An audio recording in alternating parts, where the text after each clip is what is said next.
Hey, what's up? It's Jim, and today I'm going to talk about High Flying Bird. High Flying Bird is kind of a different sort of sports movie. I think it would be called intelligent sports movie per se, because it is more about the inner workings, the behind the scenes kind of sports management type things that go on, but it's done in a very talky way. You don't see very much sports at all, but it's very much only about basketball, and that there was a lockout, and this one sports agent, Ray Burke, played by Andre Holland, is trying to figure out a way to fix this lockout so that his new client, Eric Scott, his contract is pending, he's a big draft pick, isn't kind of like left in the wind and forgotten about, and that he himself as a sports agent can start making money again. And he kind of thinks of new ways to show that sports could go, or basketball could go, and ways to stop this lockout. And I'm going to be honest, I know little to nothing about basketball, and I have little to no interest in basketball or sports really in general. I'm just like not into it. I've tried before, and it's not happening. And I know also Steven Soderbergh has long wanted to make an intelligent sports movie. He tried with Moneyball. He was going to, that isn't a criticism against Moneyball, he did not get to direct Moneyball. Bennett Miller did, I believe. His version fell apart. I guess this is his next turn of it with this film, High Flying Bird, which is now premiered on Netflix. And it's very much a fast talking kind of theatrical kind of film, and I mean that like the theater kind of thing. Very wordy. This is written by Terrell Alvin McCraney, who wrote the play that Moonlight was based on, or it gets a story by credit in Moonlight, but is one of the people who came up with Moonlight. This is his first script since that, believe it or not.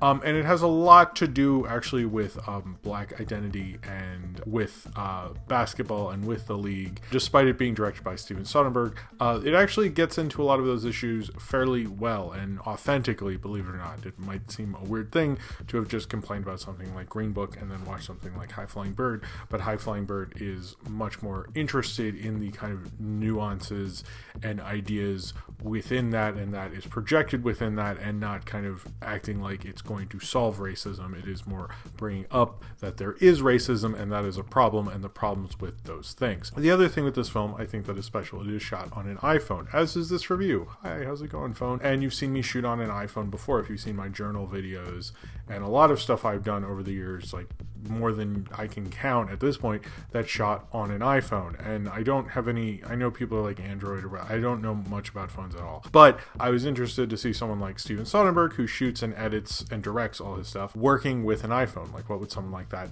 do? Obviously, I think one of the big differences that did occur to me while I was watching it is I myself am kind of have a very simple, like a tripod and a few little things, and Steven Soderbergh has rigs and interesting placement, and is acting and is probably storyboarding and asking the actors to go in certain places.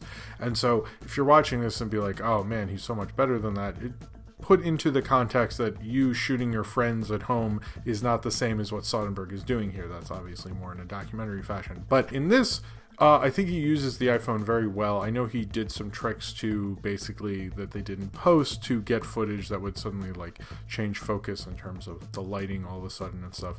They would fix later or something like that. But I really liked how he used the iPhone. I think it made it a lot more dynamic, especially in a film that's so wordy. I think if you had shot this with bigger rigs, you had been sort of lost in it. And it gave it sort of a better, more fun, interesting, smart energy, because it felt like he was pushing this thing in a smart way that no one else was really doing it. Even like Tangerine, which is a previous, like probably the biggest, most well-known film shot on an iPhone that I can think of, other than like some YouTube video, but like a film that was like released and like a feature film at least. I think this goes very much into its environment. That seems to be something that these cameras seem to be known for, is capturing the environment and sounds of the environment. If you're making a film using an iPhone, you almost like try to understand, kind of get more into that world than previous other cameras aren't as interested in the environment side of it. So it seems like people often, I think a lot of these cell phones have become more of a documenting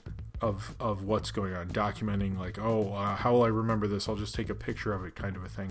And it seems like the whole theory of those has kind of worked its way into narrative film in a lot of ways, because it's interesting that he really wants to get like the kind of feeling of these kind of like like Chelsea and the West Side and like that financial district and kind of parts of New York that I just like walk through because they're fucking ugly, or like office buildings or things like that. It's like not where I would want to shoot New York at all. And not that, if you've seen my stuff, not how I view New York. So I think it kind of more gets into kind of exposing kind of the environment that this is all taking place in, which I think kind of goes within all that. I didn't see Unsane, which is his previous film that was shot on iPhone. Unsane is maybe the only Soderbergh, one of the few Soderbergh films I've ever not seen, but I would still like to see it.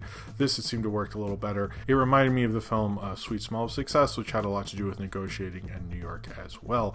It is a little weird. I was kind of curious. Anyone I know who has anything to do with sports or sports management, I've sort of been like, I'm curious what your take on this movie is, even before I had seen it. And I don't know if it's, not that I think everyone who likes sports is stupid or something, but I feel like naturally sports and the idea of it is more into the drama of the situation and things like that. And I think a film like this appeals to such a small minority of people, not in terms of what it's saying about black culture and basketball and things like that, but in terms of being so theatrical while also talking about all these issues and things, and who would really be into that is, I don't think, a lot of people. But it is kind of interesting for someone to take sports in this way because it broadens your idea of what sports is and who's consuming it, I think. But I would actually think it's one of the more interesting sports movies I've seen in a long time, because it's more about the inner workings of all of that, really. And Soderbergh seems to be interested in it. I've heard some people say it's a heist film. I think it's almost a heist film that it's not even really a heist. It's almost saying like,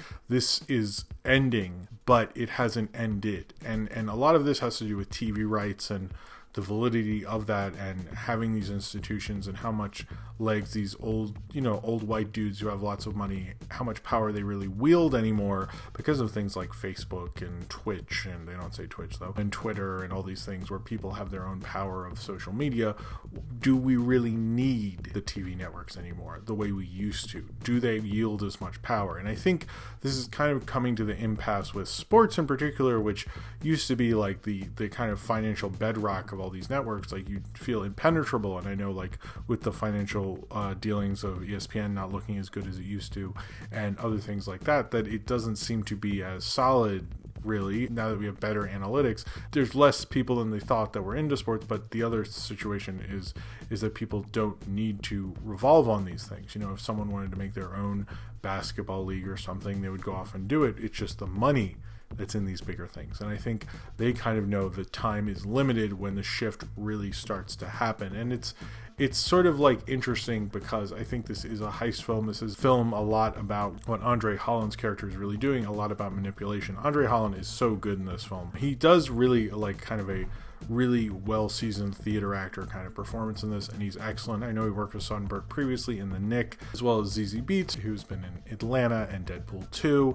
and then Melvin Gregg, who I'd previously seen on American Vandal. I liked him on that. I just didn't, like, when I saw he was in this, I was a little confused at first, but I thought he did an excellent job. Then you also have Sonjay Son. She does she's just one of those great actors, and Bill Duke, and everyone really gives a really awesome powerhouse performance. It's a very wordy, intelligent, thinking person's sort of movie about basketball in ways, and bringing up all these issues while also showing how this kind of idea and these theories are kind of crumbling, and are only that way because of money. Money seems to be what drives this entire film, and it's something that kind of shows you like how these old world ideas are dying. Not to get into theatrical distribution, but even the idea that Steven Soderbergh shot this on a consumer grade camera and released it on Netflix and got paid for it kind of shows you how things definitely are changing. This guy's won an Oscar, he's directed $100 million movies, and now he can sort of do what he wants, with the guy who came up with the story of Moonlight. And they make a good pair because Soderbergh is very good with dialogue, and Terrell McCraney is very good at doing this kind of theater kind of dialogue, and it seems like Soderbergh understood how to do sort of new things with it while also respecting it, and Terrell McCraney has all these like deeper, interesting ideas going on throughout it. And it is kind of this this whole thing between like the slave trade and, you know, the NBA players and the ideas within it, and how money has dictated these systems and everything like that I found really captivating and interesting. I don't think I love it as much as everyone else, because a lot of the time it doesn't explain itself at all, and some people seem to like that. I kind of wish it had gone more into like, so there was a lockout and it had been going on for a while and all that stuff, but it really needed to get into more like, you know, what is a lockout, what is all these things, you know, can we explain all this, how often do lockouts happen a lot? I don't know. More like a little bit of a buffer beforehand would have been nice, but I feel like this movie's like maybe a little too smart to have something like that, so maybe not. I also enjoyed the opening and ending credits quite a bit. This is probably the smartest movie I've seen this year, and maybe the smartest movie I've seen in a couple of years in terms of its dialogue and what it's doing, but it's a smart movie that's very alive, and I think that's one of the things I'm missing from the last couple Soderbergh films.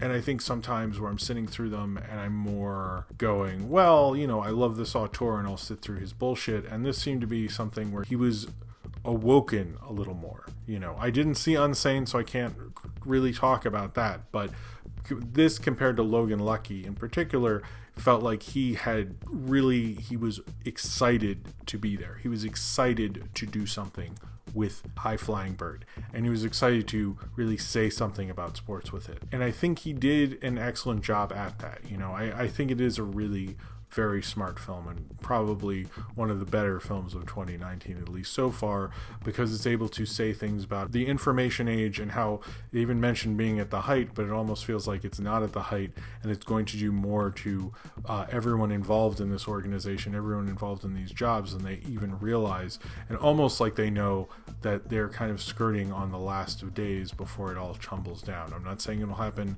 in, you know, 5 years or something, but it feels like the possibility is there, and whether that possibility happens or not seems to be the thing. They flirt and dance around it while talking about maybe the possibility of that happen is a good thing after those institutions have been put up and put together with the money that gives them that power, and maybe that power isn't as powerful as it used to be, and kind of that oncoming threat seems to be the real weapon of that manipulation and of this heist to kind of get all this back together. So if you've seen High Flying Bird and you would like to talk about it, then comment below in the comments and subscribe if you would like to.